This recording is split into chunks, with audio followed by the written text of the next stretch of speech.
اعوذ باللہ من الشیطان الرجیم بسم اللہ الرحمن الرحیم۔ ارشاد باری تعالی ہے، لقد جاءکم رسول من انفسکم عزیز علیہ ما عنتم حریص علیکم بالمؤمنین رؤوف الرحیم۔ اللہ تعالیٰ فرماتے ہیں، البتہ تحقیق تمہارے پاس تم ہی میں سے رسول آیا ہے،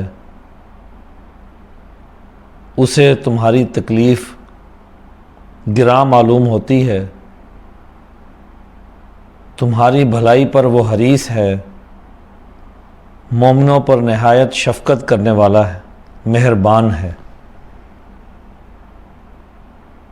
اس آیت مبارکہ میں 4 باتوں کی طرف متوجہ کیا گیا ہے جو امور رسالت سے متعلق ہیں۔ سب سے پہلی بات یہ کہ رسول من انفسکم، کہ جو رسول تمہارے پاس آیا ہے وہ تم ہی میں سے ہے۔ اللہ تعالیٰ نے جتنے بھی انبیاء اور رسول بھیجے، جس قوم کی طرف بھیجے وہ اسی قوم میں سے اٹھائے گئے، جس کے اخلاق، حسب و نسب، طور اطوار، رویہ اور اس کے جو معاشرتی تعلقات، وہ سب اس قوم کے سامنے ہیں۔ سردار انبیاء حضور اکرم صلی اللہ علیہ وآلہ وسلم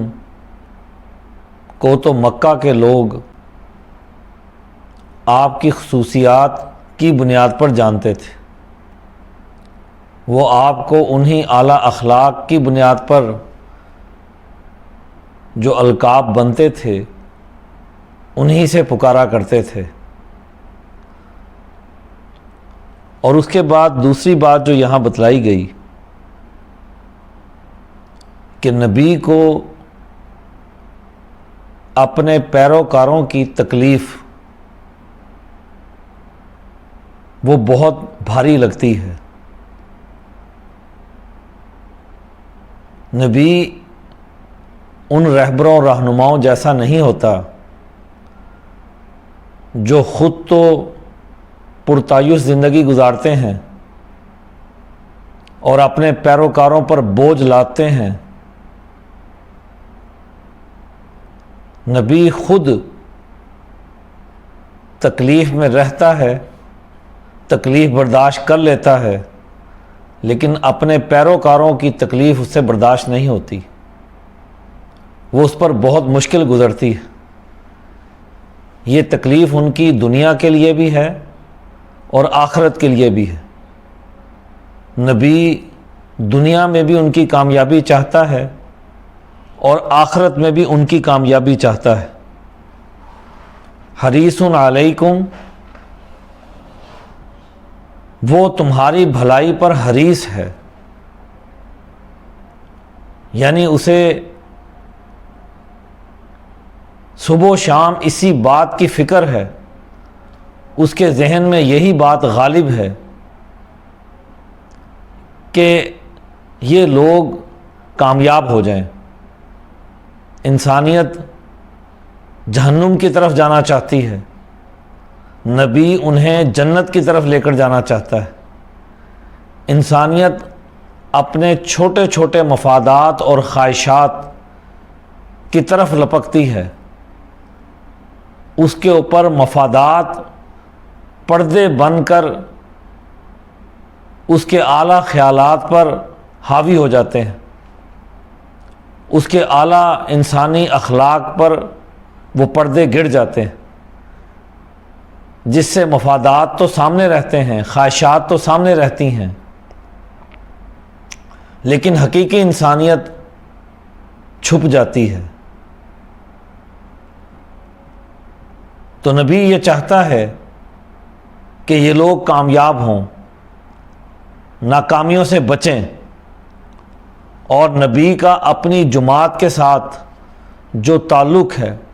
جس جماعت کا تعارف قرآن حکیم نے مومنین کے نام سے کروایا ہے، کہ وہ ان پر نہایت شفیق ہے، شفقت کرنے والا ہے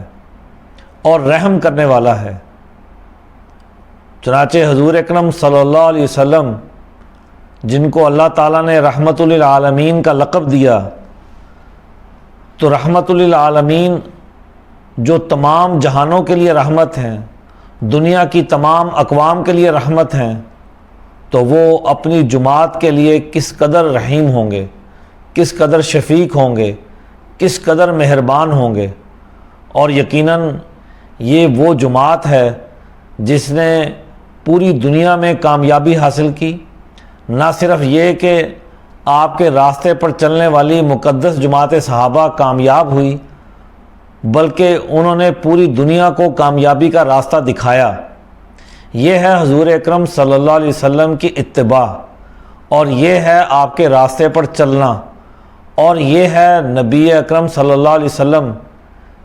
کا بنیادی مقصد، کہ آپ یہ چاہتے ہیں کہ لوگ غلطیوں سے اور مصیبتوں سے نکلیں، تکلیفوں سے نکلیں اور بھلائی کے راستے پر آ جائیں۔ اس آیت کے ماقبل منافقین کے رویے کو واضح کیا گیا کہ منافقین جو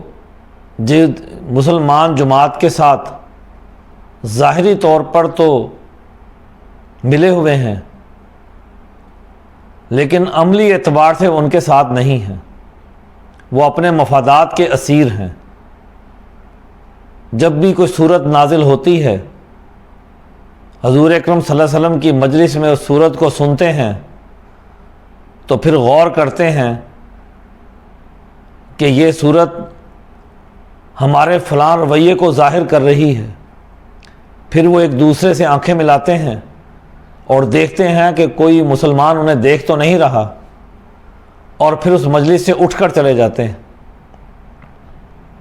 تو اس لیے واضح کر دیا گیا کہ نبی اکرم صلی اللہ علیہ وسلم اور انبیاء کا تو بنیادی مقصد اپنی امتوں کی کامیابی ہے، انسانوں کی کامیابی ہے۔ اور پھر اس آیت کے ماں بعد یہ واضح کر دیا گیا کہ اگر یہ لوگ منہ پھیر لیتے ہیں، یعنی وہ لوگ جو منافق ہیں، اگر وہ منہ پھیر لیتے ہیں تو آپ کے لیے اللہ ہی کافی ہے، اور اللہ کے سوا کوئی اور پرستش کے لائق نہیں۔ یہ اس طرح کے لوگ جو منافقت پر رہتے ہیں،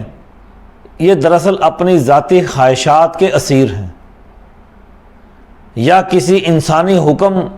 پر چلنا چاہتے ہیں۔ نبی تو اللہ کا حکم بتلا کر، اس کی فقاہت اور اس کا شعور دے کر وہ معاشروں کو کامیاب بناتا ہے، وہ انسانوں کو کامیاب بناتا ہے۔ اب اس آیت سے ہمیں یہ بات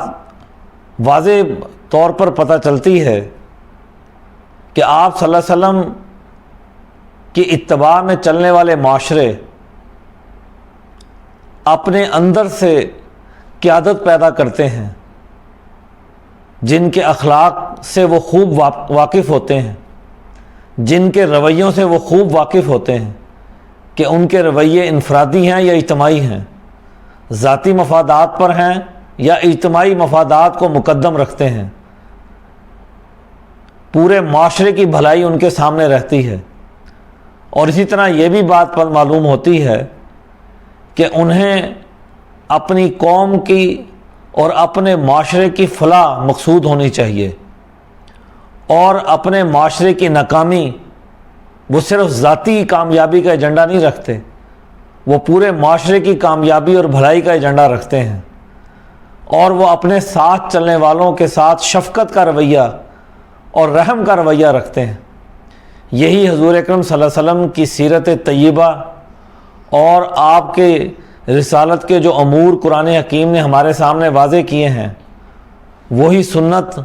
ہمارے لیے حقیقی ہے، ہمارے لیے مشعل راہ ہے، اور یہ قیامت تک کے آنے والے انسانوں کے لیے مشعل راہ ہے۔